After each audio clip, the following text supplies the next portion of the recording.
एक बार बोलिए शंकर भगवान की जय। चलिए शिव महापुराण सुनते हैं।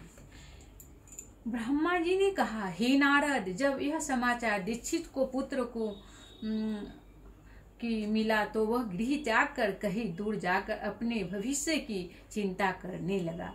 कभी माता की ममता का स्मरण, कभी पिता की धर्म्यता और कभी अपनी मूर्खता पर पछतावा करने लगा।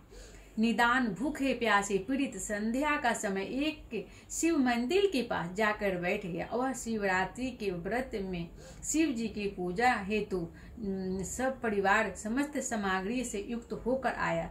जब वह सब प्रकार की शिव की पूजा कर चुके और घर में से लाए हुए पकवान आदि उन पर चढ़ाए हुए सब भूखे को से पीड़ित अज्ञ दत्त को पुत्र को कैसे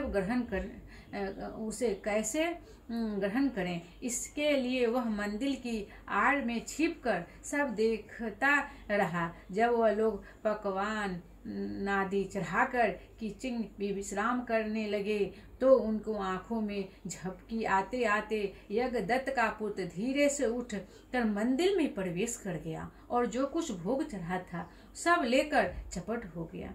किंतु उसी क्षण उसके पैर की धमधमाहट सुनकर वे सोए हुए लोग जाग उठे और चिल्लाते तथा दौड़ते हुए उसका पीछा किया। नगर के लोग ने भी उसे खदेड़ा और नगर के रक्षकों ने उसे भागते हुए को ऐसा मारा कि वह क्षण भर में ही अंधा हो गया। अभी तक उसके ने उस नवैद को खाया भी नहीं था कि इतने में यम के दूत ने आकर उसे बांध लिया। परंतु जो ही वे उसे ले जाना चाहते थे कि दिव्य विमान पर बैठे हुए शूलधारी शिव जी के पार्षद भी उसे लेने के लिए वहां आ गए और बोले कि हे यमराज, हे गनु, अब इस परम धर्मात्मा ब्राह्मण को छोड़ दो, क्योंकि इसमें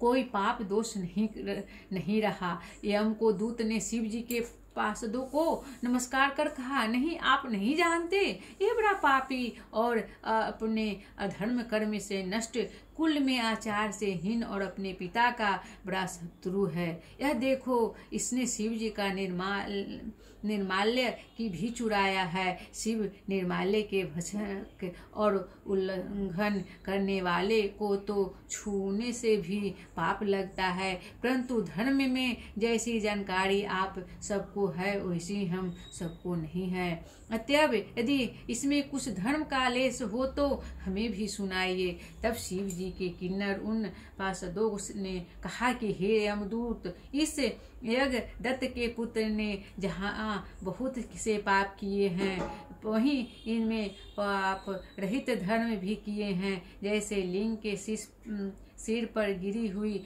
दीपक की छाया को इसने निर्माण किया और रात्रि में इसने अपना वस्त्र फाड़कर दीपक में बत्ती डाली। प्रसंगवश इसने शिव पुराण का श्रवण किया तथा ऐसे ही और भी कार्य किया है।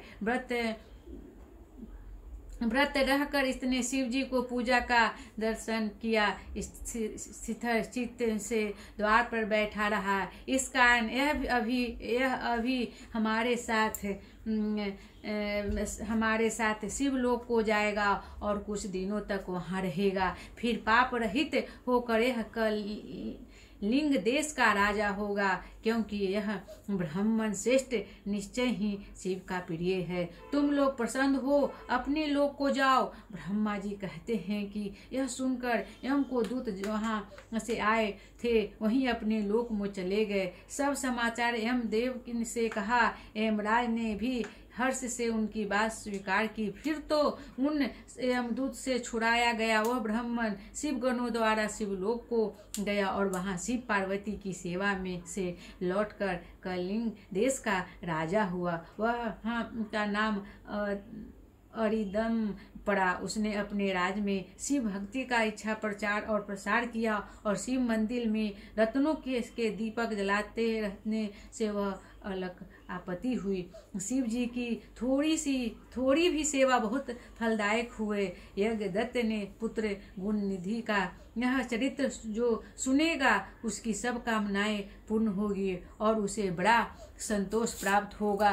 हे ऋषियों, अब जिस प्रकार देवताओं के सिर मुंह शिव जी ने कुबेर में से मित्रता की वही आख्यात भी सुनो। एक बार बोली बाबा भोलेनाथ कैलाशी की जय।